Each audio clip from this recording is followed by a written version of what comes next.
Alright, good morning, goddammit. Day, oh shit, 220, 212, chest and triceps.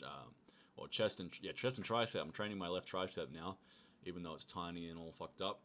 2 more weeks before I can get back into my bicep training. Physio will give my go ahead, and then I can start training my torn bicep or my healed up torn bicep. The other day I made a video about how to stay natural.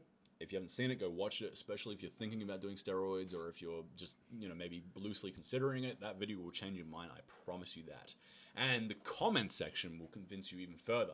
Thank you guys for commenting. A fucking bunch of people who have done steroids commented, and it seems to be a reoccurring, factor where everyone I've ever sort of interacted with who's done steroid has at least some regret from doing them. And my comment section on that video was very regretful. One of which was a guy called Buck Truck. I always fucking forget this motherfucker's name. Buck Tow Truck. Yes, Buck Tow Truck. I always think Buck Angel, which is like some fucking freak porn star. Don't go look that one up. That one will fucking scar you for life. That's like some one man, one jar type shit. It's like this woman that became a dude. Anyway, fucking Buck Tow Truck, shout out to him.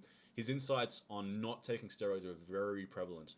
He was talking about how fucking involved they are, which is one thing I didn't seem to mention in the video, probably because I have no experience to, bestow upon people on the involvement of taking steroids. But what he was saying was, the fact is, like, when you're on that shit, you have to do a lot of due diligence. You have to take a bunch of supplements for blood pressure and fucking cholesterol.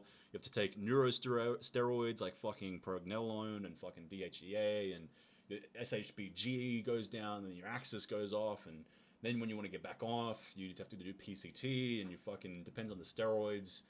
Shit that I can't even really verbalize because I don't know enough about it. He was kind of giving me insight on that, and that's interesting.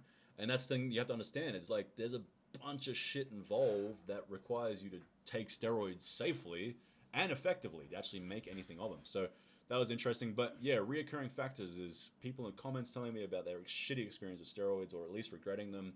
Talking to a lot of personal trainers in the field before, because I've worked in gyms as a personal trainer, I've talked to a lot of PTs, and a lot of PTs are on steroids, or have been on, and they all tell me that they either regretted it or are regretting it, or generally have some regrets. But in saying that, today I want to talk about a case for steroids. This is gonna give me a lot of flack. Fuck it, whatever. If you're gonna hate on me, so be it. But I think there are some rare occasions where steroids do make sense. Case one being, if you're a genetic freak, dude, if you're gonna make some fucking money from it, if you're incredibly fast, 6'6" fucking Jamaican dude, go fucking make your money, man. Go to the Olympics. Be the next Usain Bolt if you want to be. If you're incredibly passionate, then you're gonna have to do some gear to be competitive a lot of the times. If you have no myostat and you're West African, you want to become the next big Olympia or fucking, IFBB pro or whatever, you're going to make money from fitness, and by proxy steroids, you're going to make money from taking steroids to be competitive, then fucking do it. Or even if you have mid genetics, but you're just mad fucking passionate about bodybuilding and you're not doing it out of insecurity, you're doing it because you just fucking love it, then yeah, fuck it, man. Find what you love and let it kill you is the old saying. I don't know if I fully agree with it, but I get it. If you love it, do it.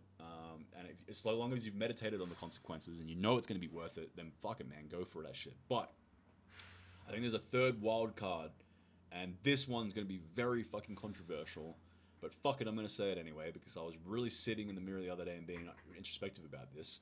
Well, I wasn't sitting in the mirror and being introspective, but I looked in the mirror and it sparked a thought after the video. I looked at myself in the mirror and went, fuck, I really hate myself. But it wasn't so much that I hate myself as much as I do. I would look in the mirror and think, man, as much as I hate the way I look, like body dysmorphia, I don't know, I'm fucking exaggerating, but I'm a bit of a teenage girl. I look in the mirror and go, wow, I'm so small, especially now that I have this fucking leprosy arm. But point being is I look in the mirror and go, wow, I'm severely unimpressed with myself. I had a quick, a short little glimpse of clarity where I went, but at the same time, I do have significantly more muscle than the average man. I'm bigger and stronger than the average dude, except for my left arm, of course. And I'm taller. I guess I'm 6 foot, which is cool. and I'm not like shit ugly, and I still have my hair like that, and I make money. I was just thinking about all the things that I do have going for me. At the very least, I have some things going for me, basically. But at the same time, I think I'm severely unimpressive and I hate myself. But I was thinking about what would happen if tomorrow I woke up and I walked in front of the mirror and I was no longer me. I was 5 foot tall Indian dude who was 18, and yeah, I thought about what the fuck would I do then. And I thought about it, and I thought I'd fucking do steroids because, like, dude, at a certain point, I get it. Like, I get why some motherfuckers do it, and they kind of have to, because, like, dude, imagine people want to think like everyone's equal and everyone's so like you know what I mean? Like everyone, oh, it's okay if you're like this and that, and yeah, it is absolutely okay to be short, ugly, fucking like weak and stuff. Like there's nothing inherently wrong with that. You'd be a Nazi to think otherwise. It'd be very eugenic of you to think it's something wrong with being physically smaller. But there is something wrong in the sense that based off society and evolutionary traits, you're not as desirable if you're 5 foot tall, fucking ugly motherfucker, right? So, and people don't want to admit it, but dude, if you're a fucking, I've talked to a lot of guys about this, and I've talked to a lot of guys who aren't as advantaged as others, and it's fucking miserable, dude. When you're a 5 foot tall, I've literally talked to a few exact types, right? Like it's specifically 5 foot tall Indian dudes. I've talked to a few of those. Life fucking sucks for a chubby 5 foot tall Indian dude. This is not racist. This is not fucking like weird fucking race baiting shit. I'm just being honest here, and I was really just thinking introspectively about this specific. If I was specifically these people that I've talked to, or let's not even make it a better race. Let's just say you're a 5 foot tall, ugly as fuck, chubby, skinny, fat motherfucker, right? I was just thinking Indian because I actually know a guy specifically who's Indian, and that just makes it harder because, well, according to a lot of these Indian guys, it's fucking hard for an Indian guy to get a girlfriend. Right? So, but let's just say, like, race aside or whatever the fuck, like, it's, certain races are, like, sought after more, like, white chicks and black guys, or Asian chicks and white guys, or, like, I don't know, like, certain races go for other races, or certain people, like, 6'4", blonde hair, blue eyes Chad is sought after by everybody. 4'4", 5 foot tall, Asian guy, not so much. It's not racist. It's just a reality. But anyway, fuck it. I'm gonna get cancelled for this fucking video now. Great. But point being, fucking. Let's say I just wake up tomorrow. I'm fucking 5 foot tall. I'm fat and I'm ugly as shit, dude. I'm getting on steroids. I fucking get it. Like that would suck because it no longer are you being respected by just about fucking anybody. Women are not like no woman is fucking looking at you at that point. Dude, that would fucking suck. Like guys kill themselves over this shit, right? Like there are a mass pandemic of incels nowadays, which don't get me on that because at the same time I look at incels and go, well, boo-hoo, shut the fuck up, like do something about it, which is kind of my point here. That something could very well be steroids, because if you're 5 foot tall, ugly as shit, skinny fat, nothing going for you, you're 18, you don't make any fucking money, there's nothing going for you. How many men a year kill themselves based off that kind of circumstances? I'd say a great degree of them, right? So it's very well known that testosterone replacement for therapy, just getting your testosterone to like decent levels, can significantly boost your mood and help with depression and anxiety. I've had 2 clients who were able to fix their anxiety and depression just anecdotally through that. But imagine now you're fucking severely depressed and you probably do have low testosterone because of just your fucking lifestyle factors. Because when you're depressed, you're often not doing physical things, or maybe you are, maybe you have good testosterone. But imagine going from fucking low to average to going super physiological fucking testosterone levels.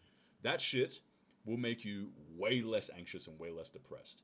And if you're in that case, like for example, right? If tomorrow I woke up and I'm dying of AIDS, dude, there's not much left fucking for me to do other than make the most of, like, try anything, right? So in that case, I'd be like, all right, I'm gonna go rob a bank and fucking, like, the money that I get, if I succeed, give it to my family. At least fucking try. Like, that's my mentality. At least At least try.